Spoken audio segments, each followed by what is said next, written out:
Hello, everybody, and welcome back once again. Final whistle. Kevin Walsh, David Giacomino, and we're talking about the same thing that everyone else is talking about. March Madness. We are down to 4. We got 4 left. Hey, I gotta say, I got 3 out of the 4 teams correct. Of course, you got all 4. Yeah. I'll ask you. I'm going to assume you got Michigan State wrong. Yes. And who did you have? Virginia. See, Virginia, I X'd them out right away, man. They were able to win with defense. They don't score enough, and their best scorer was out. I didn't like Virginia. Did you X out Villanova just as early, or? No. I had Michigan State beating Nova. Yeah. That was very surprising to me. But I'll tell you, man, I saw Michigan State do in their conference tournament. They lost to Wisconsin, but you know what? They pushed that game to overtime, and Tom Izzo. You know what it came down to?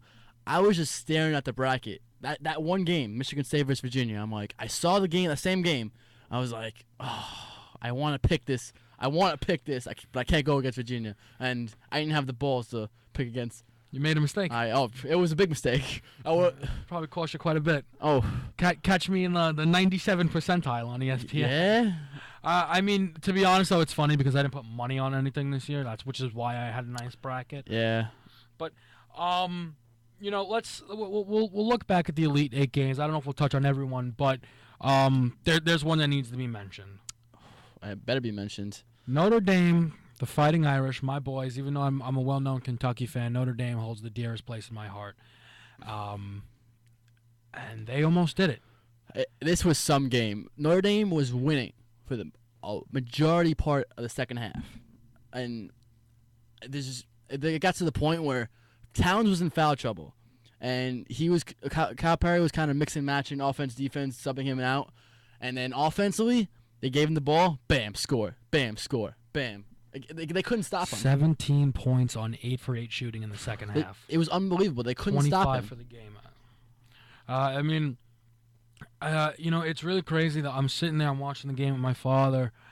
I've watched every Notre Dame game this tournament. I remember a little thing. When they were playing UNC in the conference championship, they were down 4.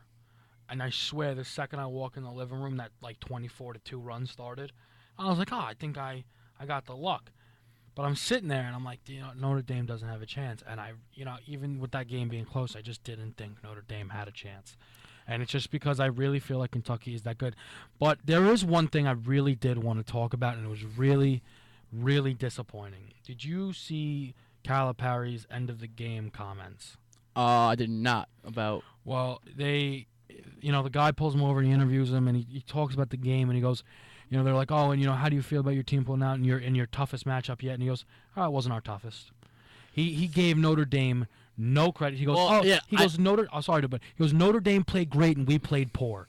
I mean, discredits Notre Dame for putting up their toughest contest. I don't care what you say, Calipari.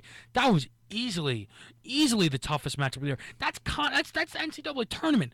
So I don't care if you played a 1-point game with LSU in the middle of the year. That is the toughest game that they had, and that is ridiculous, and it's classless on his part to discredit those kids and what Mike Brey did with Notre Dame. It was an outstanding run, and I tell you, they almost pulled off what would have been the biggest upset all year. And those boys and Mike Brey deserve a worlds of credit for the competition, the game that they gave the Kentucky Wildcats. Yeah, I gotta agree with you there. I did hear Calipari's comments about all he was talking about was just how his team played poor, how his team didn't show up today. Oh, they did this wrong. They did this wrong. You gotta come on. But he's better than that. You gotta give Notre Dame credit. What if Jaren Grant made the miracle shot? What if that goes in? Does he still give him no credit? I think it was absolutely embarrassing on his behalf. That would have been one of the biggest upsets in NCAA tournament history, if not of all time. Some people are saying Kentucky's the best defensive team ever. And to be honest, I tend to agree. And you know what really made it worse, I think? They gave Cal an opportunity to right his wrongs. And he comes out with a statement today saying, what did you want me to do, lie? They weren't our toughest test. You're lying, and I don't know why. I'm assuming it's because he's trying to, do something for his players, or he's just classless, and that's really what it looks like, and it's absolutely embarrassing. There's no words to describe it. You're a piece better than that. Like, how do you not gonna say that's your toughest test? All the games that throughout the season, that was by far one of the best competition. I can't. There's no words to describe that. Now, He's better than that. Now we have though Kentucky going up in a rematch of last year's Final Four against Wisconsin. Your man Frank Kaminsky. Oh yeah, he's my boy, but like we said, you can't go against Kentucky. I honestly think it won't be close. Kylie Stein is gonna guard Kaminsky. He's gonna go to the perimeter. He's an outstanding defender. He's gonna lock him down. I'm gonna say actually. I think Kaminsky's gonna have a very tough day, and I think Sam Decker is gonna have to carry a lot of the load for that Wisconsin Badger team. And I honestly do believe that Kentucky might come out firing on all cylinders. I think they might have a little bit of fire underneath them, because people were saying, oh well, now we know Kentucky's beatable. Not really. They haven't lost. You know what I say? So, the fact that they were able to play that tight of a game and still come out on top. Because people were saying, oh, they blew out everybody. They blew out these. They haven't blown everyone out. Exactly. They win close games. Exactly. They showed that they can play under that pressure, and they hit clutch shots. Did you see the shot that Harrison hit? It was more than 30 feet away. I mean, he's been doing it since last year. That kid, you want to talk about ice in the veins. That was a clutch. Big shot after big shot. While he's mid-shooting, I'm like, wow, he's taking this shot. What a terrible shot. Bangs it. Bang. I was like, wow, he has some balls shooting that shot. He has some balls. Now we flip it over. Izzo and his boys keep rolling. Beats Patino and his Louisville Cardinals, and they had a pretty good year. I'll be honest, they went a lot further than what I thought they would. Oh yeah. But Izzo and the Spartans are rolling. Hottest team in the NCAA right now. They're coming up against my Duke. The Duke Blue Devils. They ended up putting a beatdown on Gonzaga in the end of that game. It was a close game. Score doesn't show how tough of a game it was, but towards the end they just beat them down. Winslow. That's all I gotta say. And you got a really intriguing matchup here. Duke in recent history has kind of struggled tournament-wise, but this year they've looked pretty good. And you got Tom Izzo, who's an absolute guru. And it means you're going up against Coach K. There's senior leadership. There's Jaleel Okafor, but they also have senior leadership with Quinn Cook. There are so many storylines, so many good things to look forward to. I mean, I'll steal the line, but Dave, who you got? I tell you what, this is the most complete Duke team that I've seen in recent years. We've seen good Duke teams that were very good, but this Duke team is just a complete team. They don't have to rely on Okafor. Okafor had 9 points versus Gonzaga. 9, and they're still able to come out for the victory.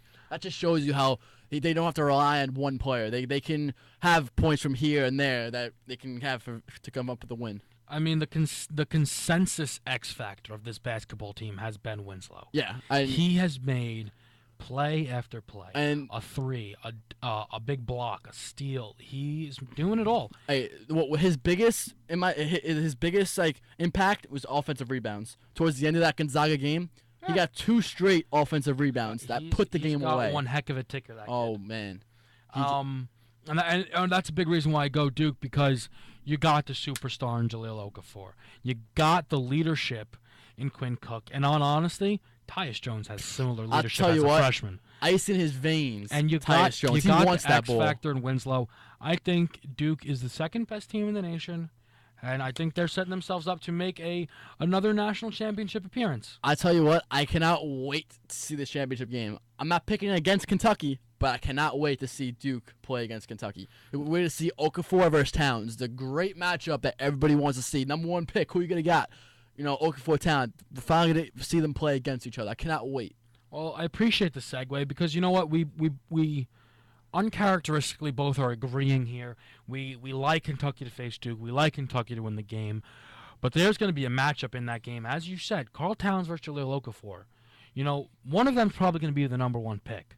Very important for you, considering the Knicks' opportunity to receive that pick. Now, I'm not even going to ask from the Knicks' perspective, but from anyone's perspective, our overtime question today: Karl Anthony Towns, Jaleel Okafor. Who you taking? Number 1 pick. This is tough.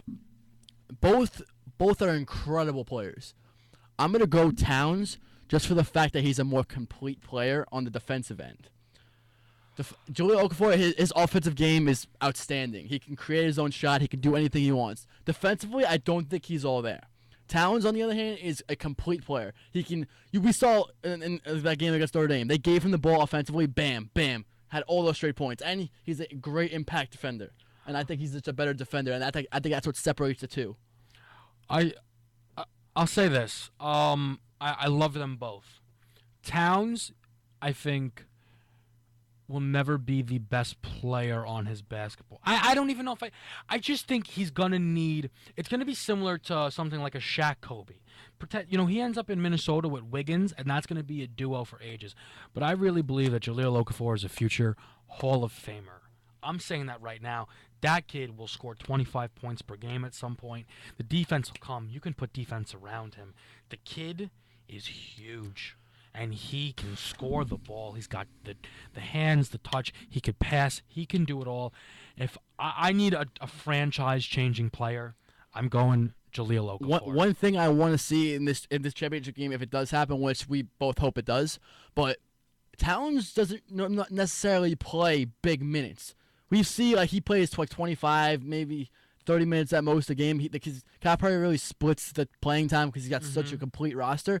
I want to see if he plays the majority of the game against his Okafor. Motor. Yeah, I think that's you raise a fair question, but he'll have the combine and all that time to get his body ready, and yeah, and I think it'll be a matchup for the ages.